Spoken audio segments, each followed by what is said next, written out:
The most overpowerful ability in Avatar is Bloodbending. We saw Lacombe bloodbend a whole entire room just with his mind.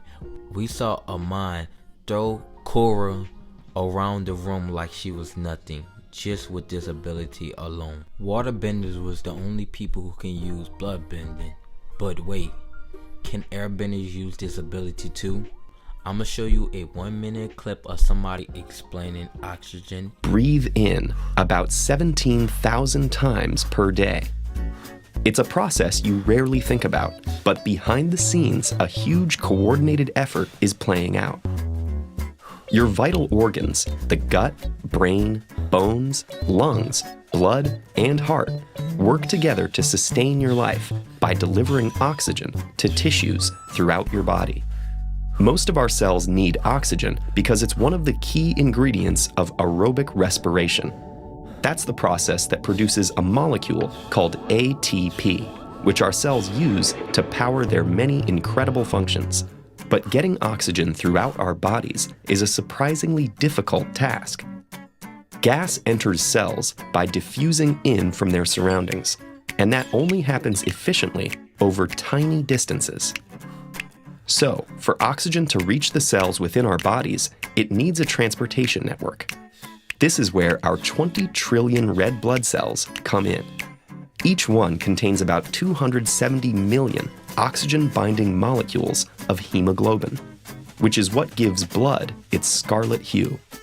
Right, I know at face value this may sound like an unresearched, inconceivable notion thrown into the wild just for clicks, but I can assure you I have done research and put plenty of thought into this theory before even fleshing out a script. I want to look at this from both sides, instead of immediately leaning towards yes or no. On a surface level, bloodbending is a natural evolution. Blood is liquid, blood contains water, thus, blood can be manipulated by a waterbender. Starting with bloodbending, one of the most important factors to the bigger picture lies within its origin.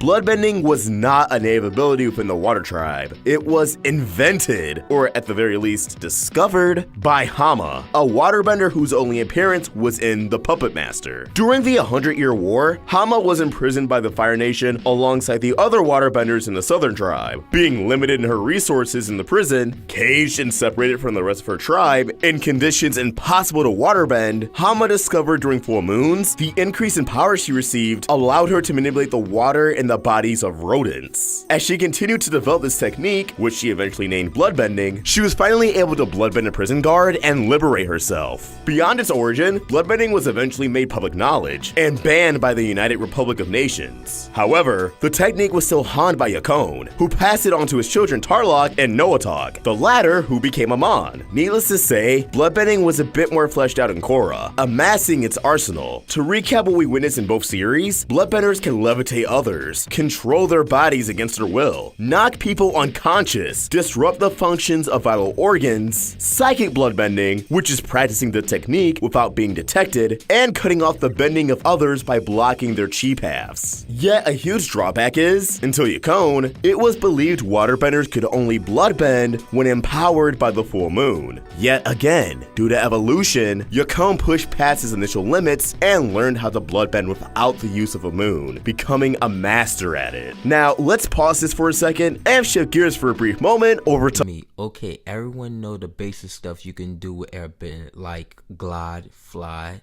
push objects. So I'm describe how somebody can control oxygen inside someone's body. The first person who comes to mind who could have discovered or made this technique is Zahir.